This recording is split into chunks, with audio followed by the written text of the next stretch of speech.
Hey listeners, welcome to Grit and Growth, where we explore what it really takes to achieve excellence in sport, leadership, and everyday life. We're talking mindset, character, and faith in action. The daily pursuit of becoming your best in every arena. I'm Justin Simpkins, founder and director of Prairie Hockey Academy, storyteller, passionate about growth, and reader of books on leadership and personal development. And I'm Shane Sowden, head coach of Briarcrest men's basketball, a mentor to coaches and youth who believes leadership starts with the heart and grows through purpose. Hey, we've been friends for over 15 years, and this podcast builds on conversations that we've shared with each other and with mentors, coaches, and leaders who have helped shape us along the way. So get ready to rise to a higher level of excellence. You're listening to Grit and Growth. Let's dive in.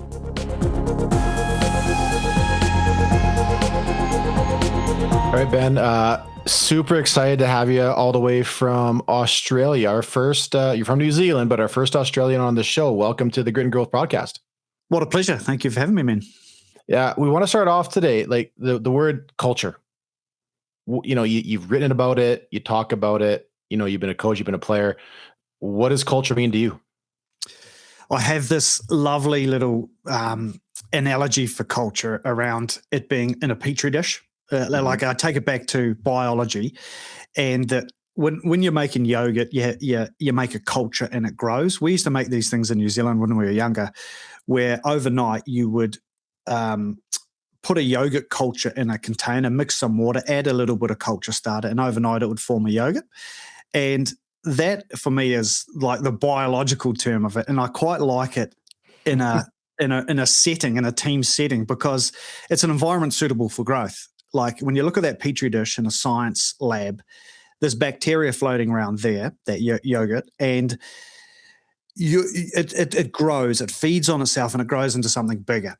And it's an environment suitable for growth. And that's what I love about team sport and team anything is you're essentially got a petri dish full of all different characters, and you can add a little starter to that and make it grow into something bigger. And at the same time, if you do it poorly, you could add something into that petri dish which does the opposite, which takes your culture backwards quickly. And I always thought that's kind of a nice imagery about what culture is, an environment suitable for growth. Everybody has their own version and wording of what culture is, but that's the one I love. And I keep coming back to that as a reference point in the teams I work with is what I'm doing now creating an environment suitable for growth, or is it doing the opposite? Is it growing that bacteria in the petri dish, or is it killing it? Or is it just maintaining? And for me, that's the simplified version of how I define culture, taking it left field, but hopefully making it stick in people's heads. Well, it's a great image to me. I am right now wishing you were my high school biology teacher, because I barely passed that class, and I think I just understood what you were talking about a whole lot more than he was. That made a lot of sense. Anyway, that was fantastic. Just when we're talking about biology or chemistry teachers and science teachers, here's another little one. And for a culture, if you're the culture starter, because we as coaches or leaders, we are the starters of the culture. We're not always the absolute starter, but we're the scientists that's sprinkling all the little testing into that petri dish, right? We're the ones that go, did that work? Oh, wow, look at that. That grew into something. Or, oh, that didn't work. But I love the analogy too, that as that science lab teacher in the biology room, that now and then you got to blow up the room, and then it's memorable. You remember the science teacher that blew up the room, because it talks to generations. I had a good mate of mine who talks about this, where a teacher at his school actually blew up the science lab, was testing stuff.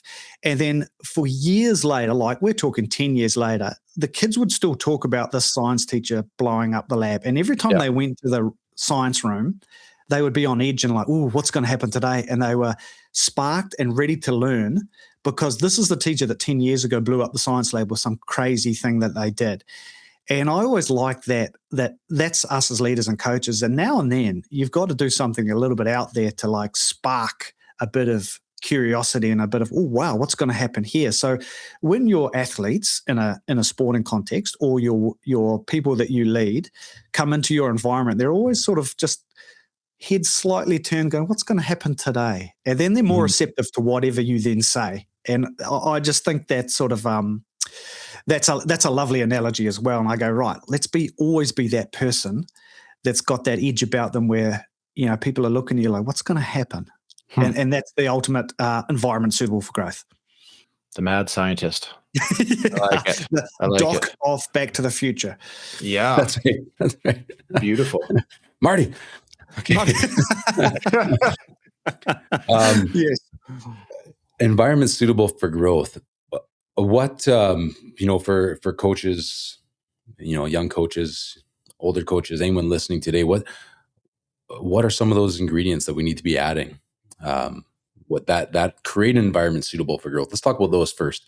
Perhaps we'll get into those that inhibit it. Yep. Like, I think that you always got to start with, there's lots of different things you can put in it. But one of the big ones I love putting in those environments to make it suitable for growth is curiosity. And that goes back to that scientist. Like, you're sort of curious about what's going to happen next. But you as a leader must be curious too. And I think that's a great start point for any leader, is to be curious about what your people are up to, and trying to draw that out of that curiosity out of them. There's a great thing around when you're in primary school or your young ages, when you go to a primary school class or a new entrant class of kids, they're 5 years old, 6 years old, whatever. When the teacher says, "What did you get up to in the weekend?" every single hand goes up. Every hand goes up. It's like, boom, up. Every kid's like sitting up straight, trying to get the teacher's attention, so they pick them because they all want to share what they did in the weekend.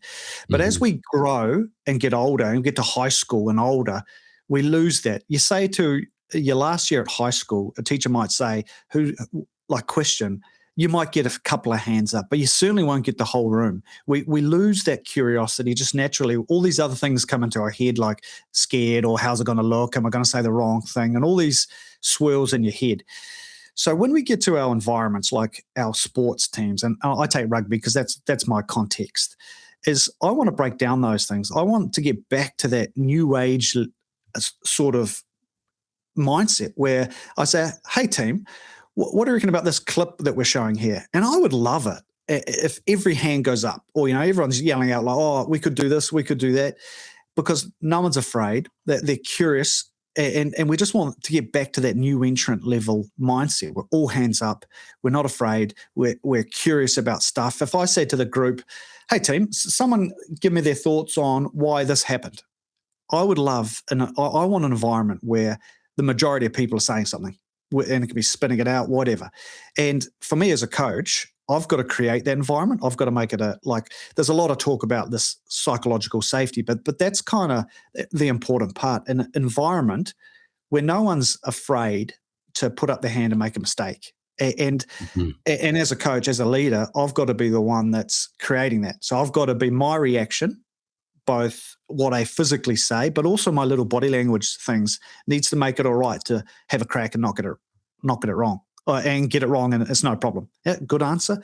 So there's a lot of stuff you can do as a coach around your delivery, around how you respond, all your little ticks that you do, and that's the same as parenting as well. Like like sometimes when your kid drops the hot roast on the floor, and you want to go, oh, come on. But how you react there is actually doing a lot for them. So they're learning off you and your reactions. And same with any team, whether it's in the business, the office, the corporate world. As a leader, all eyes are on you. And sometimes what your body is saying screams so loudly that they don't even hear what you're saying. So getting that right so that curiosity can flow and be free flowing is massive, I think. So start with curiosity as a culture additive to allow an environment to grow. But curiosity on its own, like you said, is a big piece of it in creating this freedom in a dressing room or a meeting space where your players, your athletes can feel free to give comment without judgment, fear, failure, and things. But you also said something else, and I think it was that our ability to respond under stress. That hot roast hits the floor. It's kind of stressful. It might have shattered a plate. We're like, what's going on with evening tea? Where's everything? What are we going to eat? Right. So there's lots of stress that can flood in, but that's no different than being a coach on the sideline of a match. There could be lots of stressors. And I think one piece I was reading a post recently about just how coaches need to be trained how to respond under stress, just like we do with athletes. Too many of us as coaches are losing our cool on the sidelines, or losing our cool at our kids when they drop a roast. And so how do we, right? So I just mean, like, that's a big piece of that ingredient. So you can lead with curiosity, but if you're losing your cool when somebody asks what you deem as a non-intelligent question or something you already taught them, and you get frustrated about it, you're quickly going to stop the growth in that environment. Right? And I think what you mentioned there about coaches need to be trained like players and athletes as well. That I definitely agree with that. But there's also an element of, I think coaches need to be open and self-aware enough to understand what they're doing. And sometimes it's someone like a mentor or someone externally just highlighting and making them aware of these things. And it's very easy to see in others, but it's often not easy to see in yourself. And the best coaches in the world are the most aware coaches in the world. They don't need to alter what they do, but they're aware of what they do. Like I was privileged enough to work with Steve Hansen, who's one of the greatest rugby coaches of all time, stats-wise. Coached the All Blacks for a long time, but he was a real hard shot, right? But he was so aware of himself and what he did that he didn't change that. He was uncompromising around that. But where he was brilliant and self-aware, that he realized after he had a real crack at someone, what's important now is I just fix this. If I just put an arm around that person, he needs an arm because I've just given him a hard shot here, and then all was forgotten. Well, not forgotten. The point was made still, but he softened the blow of that stuff. And he was very good at that empathetic nature and seeing how he affected people. And then he didn't change it like going forward, but he just made sure he did the little fix afterwards to make it right. And he was brilliant at that. And I think all coaches, you don't have to like massively overhaul you as a person because you need to be you. That's a huge part of coaching is you got to be authentically. But just to assess how you are making others feel and then fixing those things. Like it's like parenting, right? We all have blowouts as parent where you just lose it at the kids sometimes. And that's the emotion there is fine. Like it's important, I think, that kids see the emotion. But where the real benefit for the kid is, say you have a crack at the kid for dropping the roast and you feel bad, you talk with your spouse, and then you go, right, what do I do now? That's when you have to go as the leader, the adult in the room, go up. They're crying in their room because you gave them a good serve. You go up, you sit them down, eye level. Hey, really sorry about the way I behaved there. This is why it happened. And you explain it and you talk like an adult to them, but you go through it. You make them aware of what you were doing because you're aware of yourself. And then it softens it. And then they get a lesson out of that. And they go, okay, Dad did that. And it's better. If you don't do that, then that's when that sort of resentment piece comes in. And in any sporting context or otherwise, you can't have resentment. Resentment is the biggest coach killer.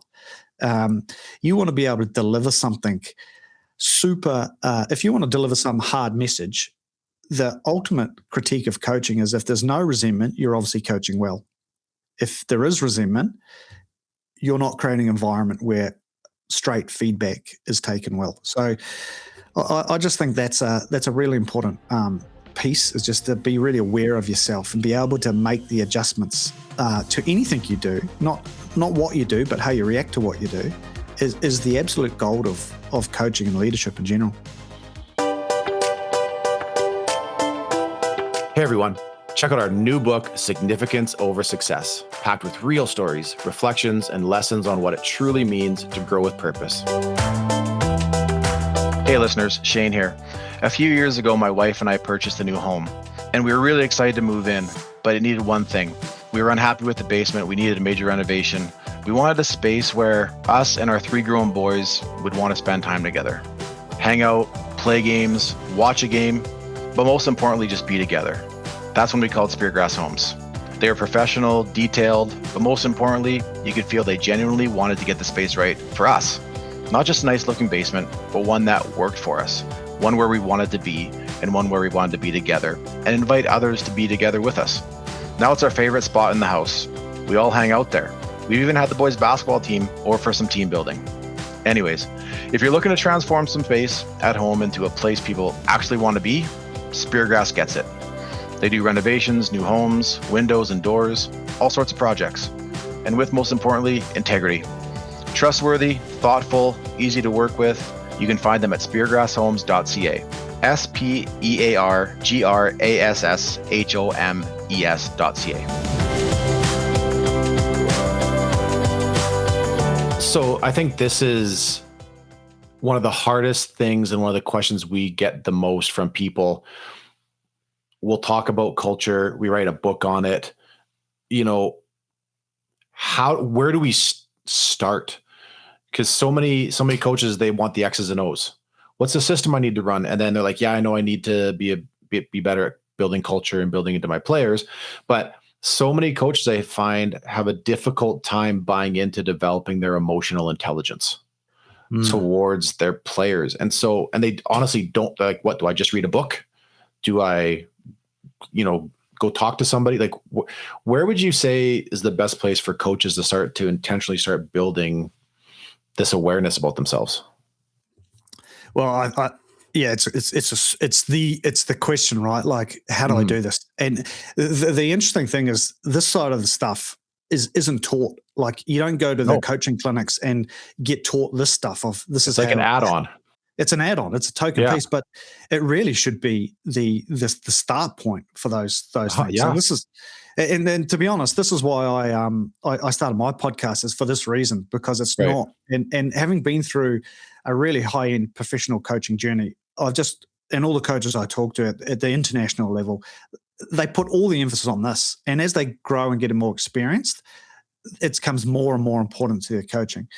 So I think the first point is you need to actually acknowledge that it is important. And I think a lot of coaches, particularly some of the older coaches, do get stuck sometimes in thinking culture is this airy-fairy thing, which doesn't matter. But it does. It's the basis. And this is the example I get to explain it to coaches that are a bit like, but it doesn't really matter. The X's and O's are most important. Here's how I explain it in the first point, is I talk about teachers at school, because we're essentially all teachers. There is classrooms across Australia, across Canada. When you teach maths, it is the same syllabus. Every teacher is teaching from the exact same book, like it's nationalized. So the book of maths is the X's and O's. Now, all teachers are teaching the exact same content, the exact same X's and O's, if you like. But we all know from our educational journey that even though they're teaching the same X's and O's, there is a huge discrepancy on the ability of teachers that can teach it well. There's good teachers and there's poor teachers, yet they are all teaching the same X's and O's. They're teaching the same content. But some teachers get the most out of you by what they're creating in that classroom. And they're creating that environment suitable for growth. And they're doing it in a whole lot of different ways that's relevant for them. Some classrooms you walk into as a student and you're like, oh, here we go. Yeah, this is going to be awesome. Some you walk in and the teacher's super strict and you're like, oh, I better be on here, I better be paying attention, better be doing my stuff. That's a different culture, but it's another culture.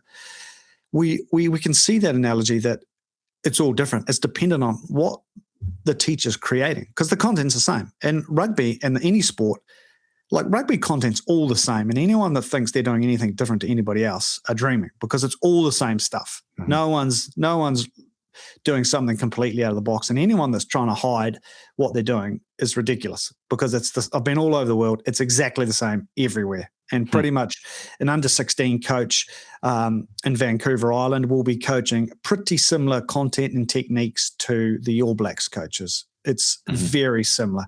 It's just how it's delivered and how it's got through, and that art is the big one.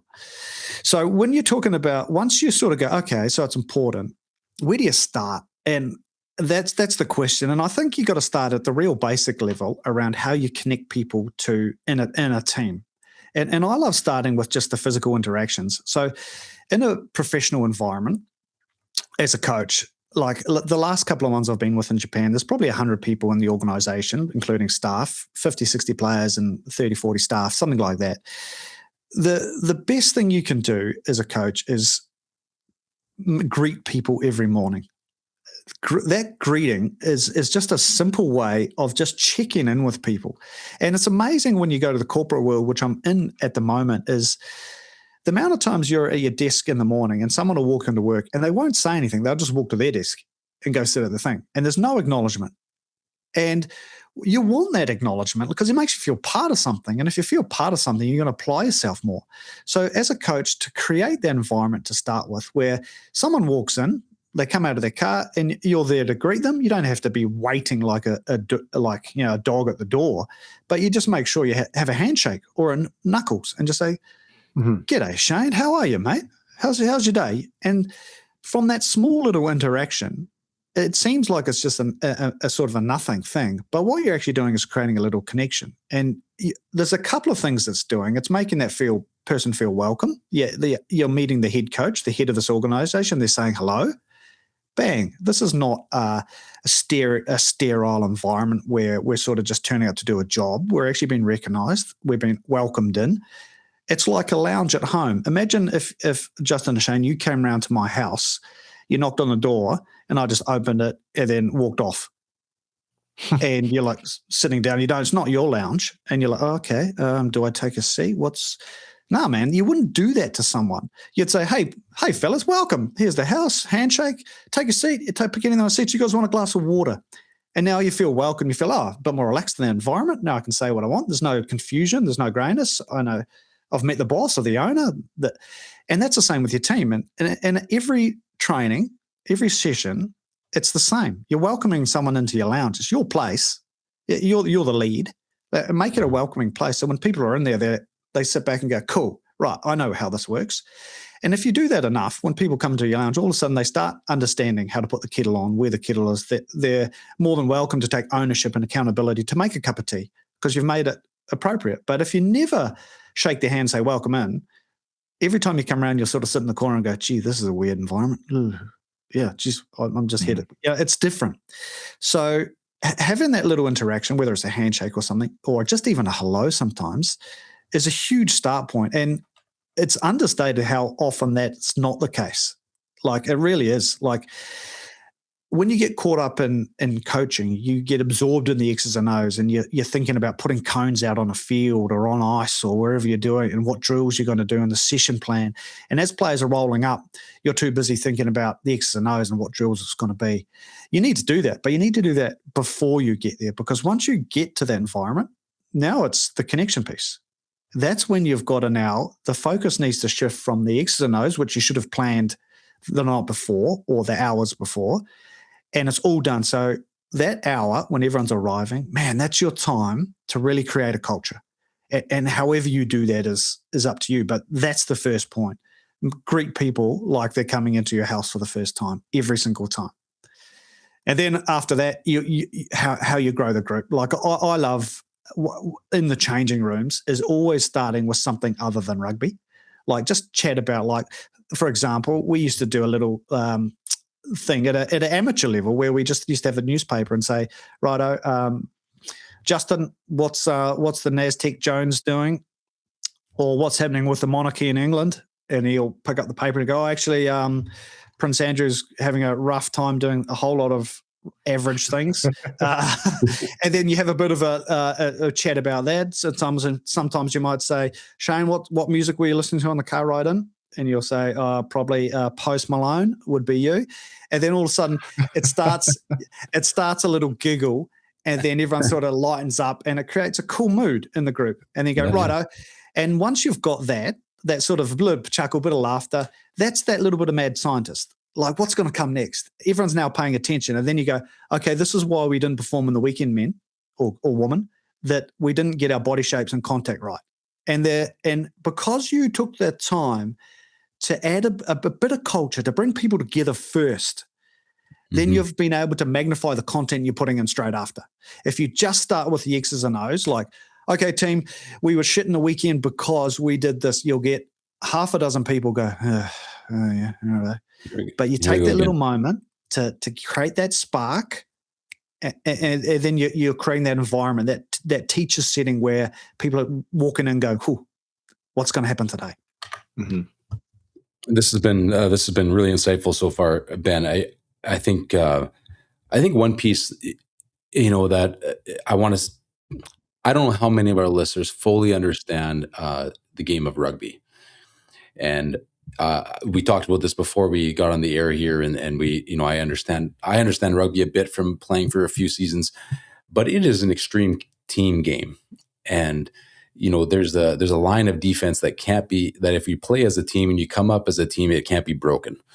But it's like that body position and the shaping that you're talking about is important. And so having team players on the same page and having a strong culture is really important. I could pick on basketball here a little bit and say, if one guy scores 45 points in a basketball game, they might get away with a poor culture for a bit, right? There's a bit of that going on, right? There's some of these other individual sports that can have an individual star that can really take over. I don't get the sense of that in rugby.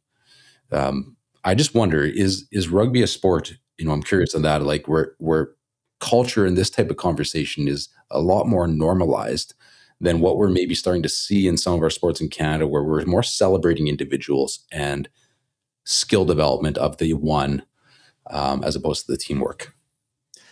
Yeah, I think you're right. I think for context, rugby is, for Canadians, it's like hockey without the sticks and ice and skates. It's that Right. sort of mindset. So it's a very contact heavy war, essentially. You got 15 players each side.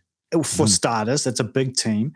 You don't have like a quarterback who's pretty much does everything. If it's very much spread and everyone has a different role, and you can't have just one star. It's a definite team because there's so many dynamics to it. There's big guys, quick guys, agile guys. There's a whole range. But it's the nature of the game too, that it's a very chaotic game. It's an emotional game. It's essentially like on a World War I or II battlefield. It's that kind of emotion where you're running around this chaos all around you. You're relying on your mates. And that's a big driver in the game. And whilst the X's and O's are always got a really big place, there's also a huge element of working together as a group.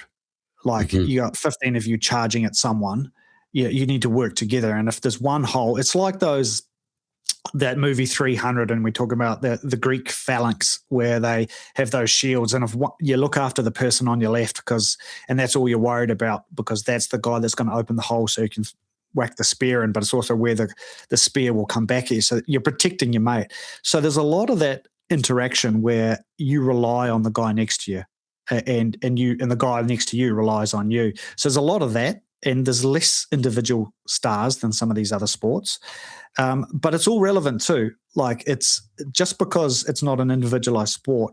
I think individualized sports like basketball, where you've got a star, can do exactly the same, can magnify the star. And I think that's something which, if you get it and you look at teams like Phil Jackson, I think did manage to do a wonderful job around some stars and growing the team around them, like the Chicago the Bulls back in the day and things like that. Here's another analogy for that, which I love talking about, is the value of it is when you look up to the night sky, you see the galaxy and the stars in it, and the stars are your best players and all your sort of trick plays and all that stuff, and you can see those things. You can see the stars. Scientists can measure the distance to the stars, but what surrounds the stars is the blackness of the galaxy, and you can't see that and you can't measure that, but you're very aware that it's there. But the darker that is, the richer that background environment is, it actually makes the stars appear to shine brighter. Like the blacker and richer that galaxy is, which you can't measure, your stars shine brighter. And the background is the culture, is the environment suitable for growth. And that's what all teams, no matter if it's business, individualized sports, the background piece is huge. It makes your best players play better if it's going well. It makes all your moves more likely to work because there's buy-in, it's just there. So, like, I think rugby is quite a cool analogy for life too, because there's a physical nature to it, which I love, that the game is about getting knocked down and getting up again. That's physically what the game is. You are going to get knocked down, and it doesn't matter if you're the best in the world. You are going to get knocked down. You're going to get put on your ass, and you're going to have to get up and take your lesson and your medicine and go again. It's a game of resilience. That's the nature of it. And stars can't be in this game. You don't survive if you've got too big a mouth and are shooting it off, because someone will get you for sure. And so you don't, because you learn that lesson pretty quick as you're playing. Yeah, the high tackle comes out.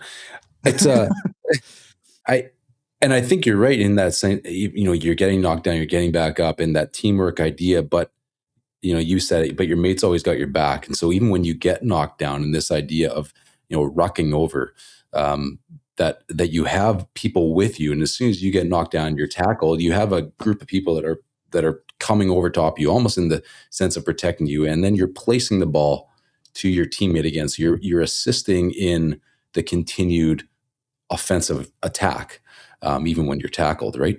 And I just feel like there's something in that. Even when we get knocked down, it's like we're still in it, in the sense that we still have to be active and engaged to get our senses, to place the ball so that our team can keep advancing, and then pick ourselves up and catch up again. Exactly right.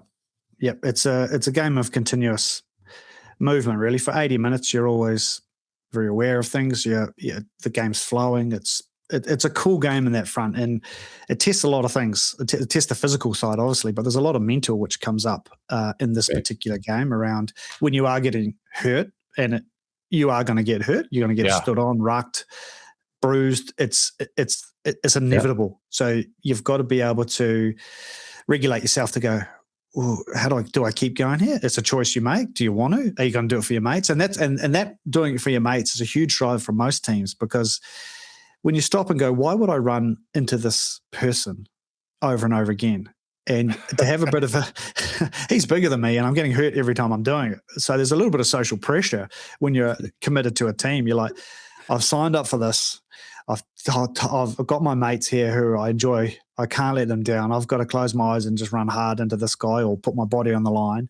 And that's the beauty of the sport, and it teaches you so much. And as a side, I really struggle when people try to water down the contact nature of it, because you learn so much about yourself and about the guys next to you, and you grow tight with the people next to you because they're going through the same hardships you're going through. And you get it. It's like a shared experience. It's like, I'd imagine anyone that went to those World War I and II, when they come back and they sit in the Returned Servicemen Association pubs, they're tight because they've shared that sort of really grueling experience and they've got through it together.